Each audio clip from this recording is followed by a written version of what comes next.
I'm Heila, working here at Rhodes University in the Environmental Learning Research Centre, where I coordinate a research chair focusing on transformative social learning and green skills learning pathways. We've been working here at the centre for the last 25 years on this particular research area and focus. Over that time, we've developed quite a lot of partnerships across both South Africa, across the Southern African region, in Africa and also internationally. We've been particularly focusing on postgraduate research, so we've had quite a large number of master's students and also PhD students that have graduated through our programs here. Our postgraduate students come from South Africa, from across Africa, and we've also been very much involved in international activities such as the United Nations Decade on Education for Sustainable Development. And also we supported the SADC Regional Environmental Education Program for quite a number of years, particularly providing research support, where we coordinated a network of 10 Southern African universities which were looking at issues of sustainability, education and learning, and particularly we developed this idea of learning as connection in that particular program.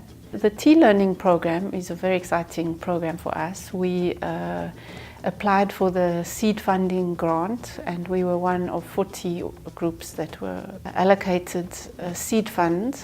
And the seed fund was meant to support people to develop a bigger program proposal.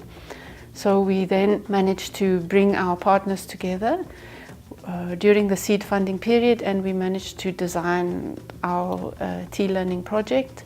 T-Learning, as we are using it in the project, is focusing on the concept of transformative but also transgressive learning. And what we mean by that is we're trying to explore different concepts and approaches to transformative learning, particularly in terms of climate change. The Southern African region is one of the regions that's most at risk of the impacts or to the impacts of climate change. And so we really need to find new ways of encouraging people in society to learn how to respond to these kinds of issues. The Intergovernmental Panel on Climate Change, in their last 2014 report, have indicated that learning is one of the areas which is very important for transformations to sustainability, but that not a lot is known about the type of learning that we need to engage in or how to support such learning. So this is what we're hoping to research in this program.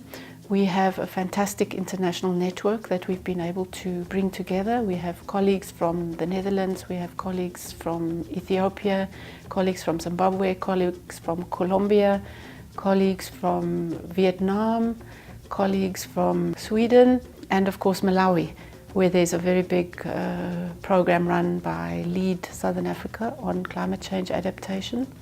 So we've managed to bring together really excellent researchers to work with us. And what's exciting about the program is that the researchers are both from academic institutions but also from social movements and from NGOs. So we are a multidisciplinary type of team. Also our researchers are both from environmental sciences, social sciences, political sciences, and we're able to therefore bring quite a lot of different perspective to this question of T-learning. Our own work is located in the educational sciences, which I think is very important, because if you're wanting to understand learning, it's really important to be able to draw on the history of research into learning, so we're able to do that.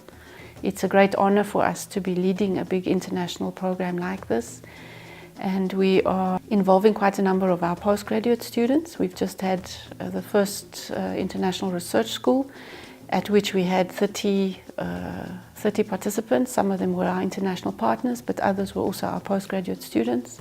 And there's a lot of excitement amongst the postgraduates for this program. So we're hoping that it's going to generate some really interesting research. The South African case study in this project is quite an interesting one, because it's actually a case study of case studies in the sense that we are looking at learning networks, different types of learning networks, and how learning occurs in the different transformative learning occurs in learning networks.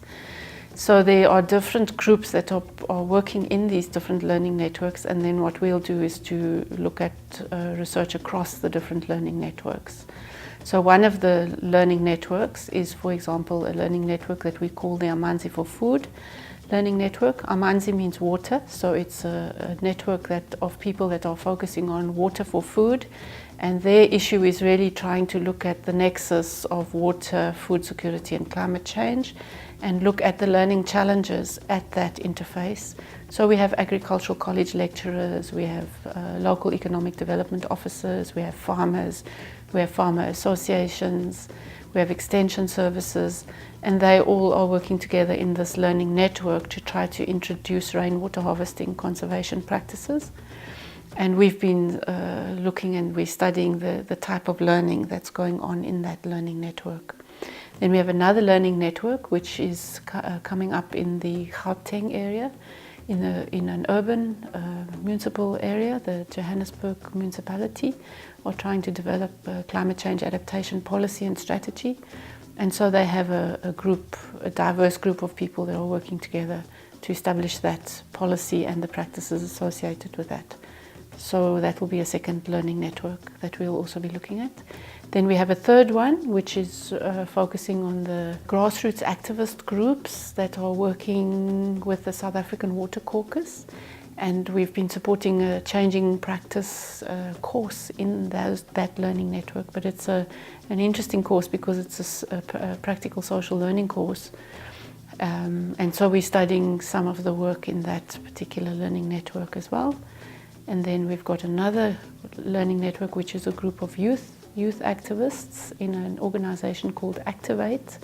And one of our PhD scholars is working on that learning network and trying to understand how youth are able to, think about and produce new concepts and new meaning around sustainability challenges in their context as they, think about these nexus issues between climate change, social justice, their future, and so on.